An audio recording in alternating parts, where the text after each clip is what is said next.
Oh, howdy all, grab yourselves a beer. It is time for some Path of Exile discussion, and we now finally have the Blight League information launching online. So I'm going to go full screen, watch the trailer, pausing it, giving commentary on it as I go. Then I'll have a look and see. Hopefully by then the GGG website will have loaded the main Blight page. Pretty ordinary stuff so far. Blight, a creeping black fungus that feeds on the will of its hosts. Pulsating with toxic blood, too dangerous to touch, too dangerous to ignore. We must drain the ichor of this dark infection. Its mindless husks will protect its core. So I build weapons. Towers which conjure flames, chill the air, move the earth.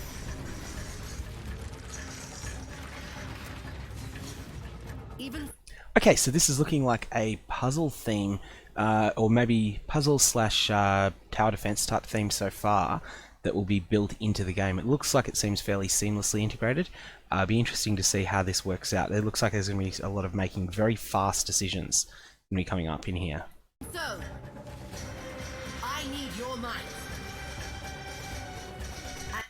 Well, that looked like a tornado shot. I want to check and see if that was a normal tornado shot or if there's been any changes to it. Need your might. And to the mighty go the spoils.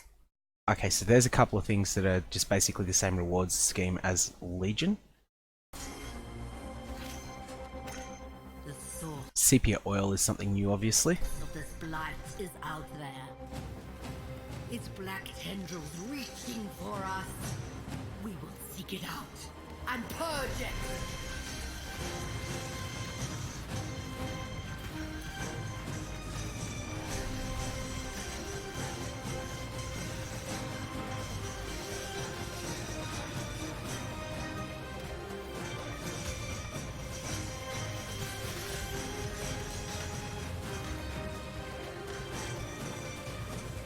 The blight is here.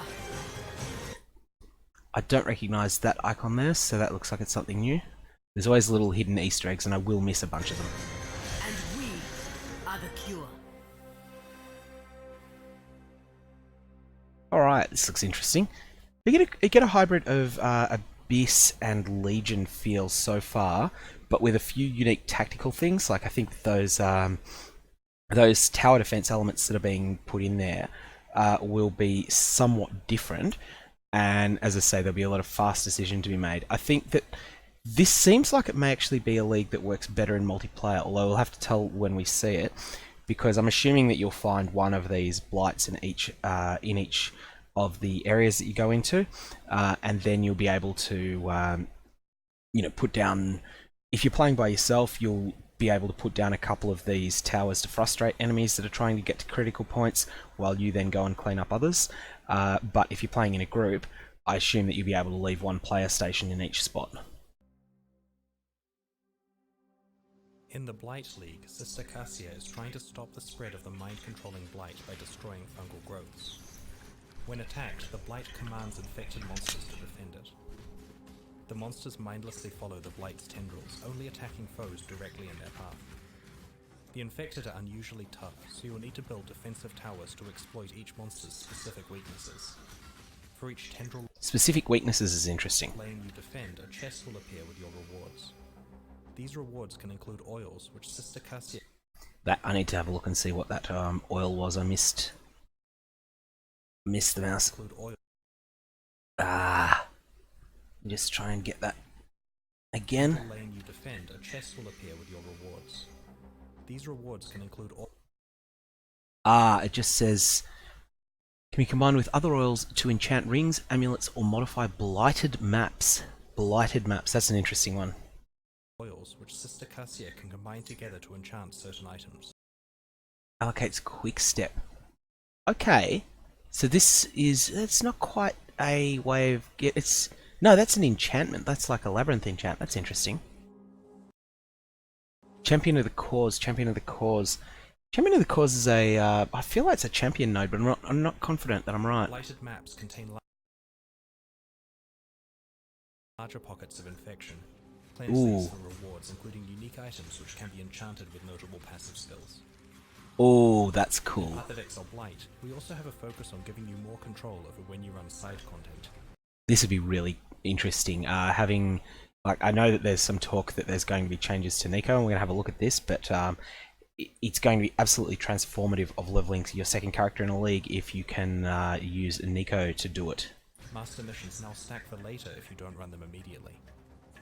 Ooh, that's really interesting. This expansion also contains significant revamps to the Saboteur, Assassin, and Necromancer ascendancy classes. Saboteur, Assassin, and Necromancer. So, Saboteur and Assassin were in reasonable spots. Assassin was a bit too squishy, but did have its niche as one of the, sort of up there with Trickster as the all-in damage ascendancies. Saboteur was certainly also very strong in traps and mines, which was its niche. It was the best option to be. Necromancer, yeah, Necromancer needed it. As well as an additional bar of skill bindings. Did I just hear that right? As well as an additional bar of skill bindings? Ascendancy classes, as well as an additional bar of skill bindings. Oh, finally. Check out Path of Exile Blight on September 6th. Okay, so September the 6th is when it's coming out. Let's have a look at the other main information that's come out. So this is the Blight site. I'm going to refresh this because often when you first look at it, there'll be a lot of things missing. So this is just basically the same information as was contained in the video, and the spreading blight. So there'll be a whole bunch of screenshots to have a look at here, but again, more information. This just looks like gameplay information. I feel that this is nothing new, nothing that we haven't seen in the other one. Build your defense. So here's the. Well, that's really interesting. So there's ring enchantments that amp up your towers here. So these are the towers that are used to, as I say, to provide some additional ability to spread your influence against the blight, I guess. Now the blighted maps, these sound interesting. Be really intrigued to see how these play out. So natural inhabitants of the area have been removed, and they've been filled with various things. So there's a little bit of information firstly. Ramparts is back to tier 3, Toxic Sewer is tier 10 this time, and Canyon at 15. Canyon at 15 will be interesting. All of this of course assumes that there's been no changes to there's your normal atlas, and I'm making the assumption that a blighted canyon is the same level as a normal canyon here. Also notice that there's been no changes that are visible to map mods. I was sort of hoping that the existing map mods, so say here you've got players cannot regenerate, you've got all monsters damage from hits, ignites, etc, etc. I was kind of hoping that they would be replaced at some point with the delve, with the various delve difficulty mods that exist. But anyway, it hasn't happened, so that's something I'd like to see in the future. Enchant your items. So here we are with the ability to enchant items and gain various. So let's have a look here. Among palette treasures, advanced oils which the Circassia can use to anoint your jewelry. Combine 2 oils to enchant a ring with a potent tower modifier. Combine. Okay, so ring enchantments give you buffs to your towers. Combine 3 oils to enchant your amulet with any notable passive skill from the skill tree. The 12 oils vary considerably in rarity, with each combination of them granting a different result. Okay, that's going to be really interesting. So with the 12 of them varying considerably in rarity, in my experience, the rarest one will be very rare in this sort of situation. Basically, this sounds like it's some sort of in-game optimization, customization system. One thing that's going to be interesting here is it's going to make amulets that have not yet been corrupted better than they otherwise are. And I notice the choice of Zoph's Blood is interesting. In this league, the Zoph's Blood Divination card, which gives a Zoph's Blood that has a single implicit corruption on it, that was just generally better than getting a normal Zoph's Blood, because the Amber Amulet baseline 20 to 30 strength is not very good. But those, I assume, are not going to be able to have an anointment on them. And so for that reason, I think a pure Zoph's Blood is going to be the better option. That'll be interesting to see. Anointable uniques. 4 of the unique items exclusive to the Blight League are can be anointed with notable passives. Combined with an anointed amulet, this can now have 5 notable passives active at once, unlocking countless new build possibilities. Now I only see one option here. Heart and Soul, I have to remember what that one is. I'm not actually sure what that is, without looking it up at the moment. It'll be something to be all over Reddit. And travel skills have increased cooldown. Movement speed is 150% of its base value.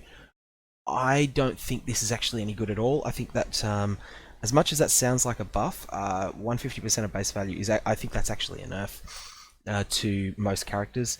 Most characters would be better off with a 15% set of move boots, I think. So yeah, I'm not a fan of this, but who knows? Maybe there'll be a niche for it. Maybe I don't know how it works in conjunction with enemy effects that slow you. Whether the 150% is still applies after all slow effects. If that's the case, then yeah, these will be really good in some situations like Uber Elder, where there's a lot of big slows. So yeah, let's leave the verdict out on this. I don't see any other parts of this set. It's mentioned that there's a set of 4 of them, but we will find out. Sometimes it's the case that things just don't render properly on this site on the first day. Manage your master missions. So you're no longer forced to run every master mission as soon as you encounter it, or required to run arbitrary maps in order to complete your dailies. Significantly more of your missions are now earned through map completion, and they can be run later by talking to the master in your hideout. Missions accumulate indefinitely, and you can run them whenever you have time on whatever maps you choose. We have also improved Betrayal's reward, made deeper depths easier to access in Delve, and integrated Legion and the boss fights from Synthesis into the core game. Boss fights from Synthesis into the core game will be interesting. I really hope that this means there's a way to get synthesized items again, but we'll see on that. Okay, so that's just a screenshot. This looks... I'm trying to work out what this is. This is puzzling. This looks like a very, very, very, very, very full safe house. But I'm just not confident that I'm right on that. Well, that's obviously just a Legion encounter, and Divination card marker, that's a fossil marker, nothing else. And that's one of the Synthesis bosses. It could either be the Necromancer archetype. Summoners are one of the most popular archetypes in action RPGs. In PoE Blight, we have significantly revamped many summoner mechanics and the Witcher's Necromancer Ascendancy class. Buff the gem level progression of many minion types. Oh, that's going to be interesting. As someone that likes to craft item level 86 Elder Helmets, that could be very interesting for me. Added new support gems that allow you to fine-tune minion behavior. That's what they needed. That is what they needed. I'm going to possibly give a summoner a go this time for the first time. Revamp the Necromancer Ascendancy, introduce the Carrion Golem. Added a high-level wand base type that can roll powerful minion mods, and it made many other changes. To support all the new skills that are available, we have added an additional bar of skill bindings. Buffs and is buffed by your non-golem minions. Okay, that's intriguing. So this is a more damage-oriented golem rather than a buff-oriented one. Here come the hordes, and okay, that's looking interesting. Poison Assassin archetype. I thought Poison Assassins were actually in a reasonable spot at the moment, although a bit squishy. The Poison Assassin, once the most dominant playstyle in Path of Exile, is returning almost to its glory days. Blight adds a new poison-themed support gem and a suite of 5 potent new poison-themed support gems, including Cobra Lash, which chains a poison projectile between your foes. The new Elusive mechanic, supported by a new Ascendancy notable, provides powerful defensive opportunities and a means of escape, while changes the Perfect Agony Keystone passive and multipliers for ailments from crits ensure the Poison Assassin gets his mark. Okay, that's going to be transformative. This is going to be really powerful. Ooh, that's interesting. Okay, Cobra Lash, so is that a weapon project? Yeah, the projectile that chains is just going to be really good with the assassin and all of its mechanics, and that's a bit harder to tell. There's some sort of debuff over them, but I'm not sure what that is. The Mind Saboteur archetype. So, we often receive feedbacks that mines, though strong, felt clunky to use. In Blight, we've completely reworked mine mechanics from the ground up. Thrown to a location rather than placed at your feet. Mines now deploy more quickly and detonate in sequence. Mine skills now also reward you for detonating long sequences. New and reworked mine support gems, as well as the mobile skitterbots, provide new avenues for explosive power. All of these are further enhanced by changes to the passive skill tree and Saboteur Ascendancy class. Okay, this is interesting. I'm not sure if this is intended as a nerf to one of the most powerful, very, very, very early League boss killing builds, which has been not strictly Glacial Cascade, but Glacial Cascade at the moment, Glacial Cascade Mines. We'll see. Okay, so that's that's a setup mine. But definitely the ability to throw mines, so rather than having them detonate at your feet, will make them feel smoother like traps do. Skitterbots. Oh, that's cool. And looks like some sort of gameplay footage with an unfamiliar skill there. Powerful new items. Okay. Polished Legion Scarab. Each area contains an additional Legion encounter. Each Legion contains a Warhorde. Okay, so it looks like I wasn't sure whether they were going to go 1, 2, 3, 2, 3, 4, or 1, 1.5, 2. It looks like they've gone more the 1, 1.5, 2 route. So each area contains an additional Legion. Will be undoubtedly the Rusted Scarab. The Gilded Scarab, I don't know whether it'll be 2 or whether it will be that there's a Legion encounter with a Legion, or whether there's a Legion encounter that's biased towards Maraketh, or whether there's just 2 Legion encounters. We'll find that out. And alongside the oils, Blighted Maps, and new jewelry enhancements, PoE Blight contains 18 new divination cards. I wonder if mine's in there. We'll find that out. In fact, maybe one of the 2 that are listed there. 16 new skill and support gems, and 16 new uniques for you to discover. And we have rebalanced 24 existing uniques, of which 6 have had substantial. Cold Iron Point, Ezomite Dagger. Wow. +3 to the level of all physical spell skill gems. Deal no elemental damage. That's a puzzle to see if we can figure out how to use that. You'll notice that it's not socketed skill gems. It is all physical skill gems. And physical spell skill gems. It doesn't work with Glacial Cascade. I'm not actually sure off the top of my head whether that has a physical tag or not, but it doesn't work with it. But the ones to think of are Ethereal Knives, which Ethereal Knives may poison, maybe with poison. We'll have to think on that further. There's Blade Vortex, which certainly has a history of being used with poison, and there is Blade Storm, which hasn't been in a good position for some time. But let's see. You notice also that it's a Rune Dagger, which is one of the new caster-only daggers. Triad Grip Mesh Gloves. Minions convert... Oh, that's cool, cool, cool, cool, cool.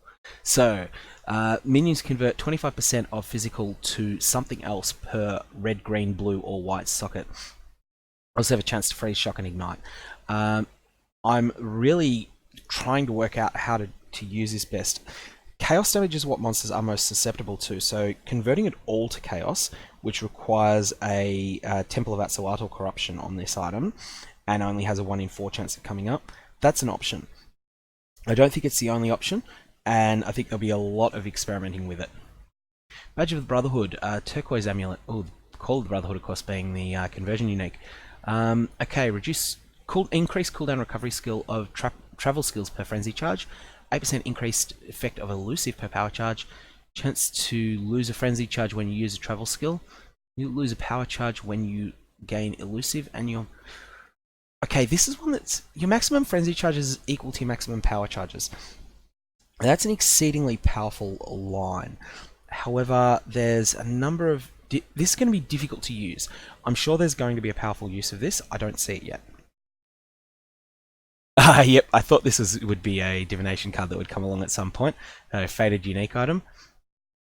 And, yes, someone's done this. The higher level version of the existing Elder Bone Helmet. I expect that this will be a staggeringly rare divination card. This one could be quite common because there's a lot of faded uniques that are just basically a item level 65, good good, very good to use at level 65, but nothing spectacular later. This is cool. No info on my card as yet. As I say, I don't have any further notice as to when it's coming, but that's for the 2 implicit corrupted Skin of the Loyal. Blight supporter packs. Okay, I quite like both of these aesthetics, and they're available on the 22nd. So it's Lich and Sentinel, and yeah, so that's... yeah, really, I quite like both of these aesthetics. I have to have a look and see what they contain before making a decision on them, but I'm quite impressed with them. In any case, I'm going to hit refresh once more just to see if anything anything more pops up. As I say, sometimes all of us clicking this has the effect of DDoSing their servers. And I think the Manage Your Master Missions section, I want to see how this plays in practice, but I think it's going to be really transformative. The ability to save up master missions, you know, come back after 3 days away and just go bang, bang, bang, get all yourself up to maximum and so on will be really, really interesting. It looks also that there's a tier-specific component to it as well. How that actually functions, yeah, we're going to have to see that in practice. But I've got a feeling that this is going to mean there'll be an increased amount of access to all of the master missions, and that's going to be really interesting to see in play. I was actually thinking I'd do a lot of delving next league, so that's going to help with that. In any case, that's my first thoughts. There doesn't seem to be a huge amount of hidden information. There's a lot of potential in this ability to get various oils to enchant your amulets. I think one of the things that's going to be really tricky, we're going to need as a community to assemble a full spreadsheet, a synthesis style spreadsheet as to what each combination of oils does. Given that you can use duplicates, there's 1728 possible combinations of oils, and I'm going to assume that the ones that require the rarest oil, there'll be some of the more build transforming options will be available there. But even some of the notable passives, like Shaper, for instance, is one that's really noticeable. That's 40% increased mana regen and 1% life regen. So 40% increase to your baseline mana regen, but 1% flat life regen. That's a really powerful one. You know, and often if you're nowhere near it on the tree, or Constitution, which is the center of the Scion life wheel, if you can pick that up, that's going to be really powerful as well. So yeah, a lot of these things are going to be worth sort of experimenting with and compiling a complete list. And then after a while, I think a lot of people are just going to be, okay, I know exactly what I want to get, and you'll be doing it. Golem's Blood here, that's right. Golem's Blood is a regeneration and life passive, so that's extremely powerful on Zoph's Blood. Any case, that's all I've got for the moment. I'm really hyped about this thought of Blighted Maps, and you know, like, we'll just have to see what this entails. But I'm kind of hoping that this is sort of a parallel mapping system that's harder than the normal system. So, you know, if for instance, a Blighted Ramparts map, if it's, say, 4 or 5 tiers harder than a normal Ramparts map, so say it's something similar in difficulty to beat to a shaped Ramparts map, I think that'd be really interesting once you start getting close to the center of the Atlas. That's all I've got though. Definitely share your thoughts below, and I will see you in-game, and I will be following the hype as other announcements are made. There'll be lots of them, and I'll keep putting up videos about each one that gets made, and, you know, or at least not necessarily every single announcement, but every time there's one that pikes my imagination.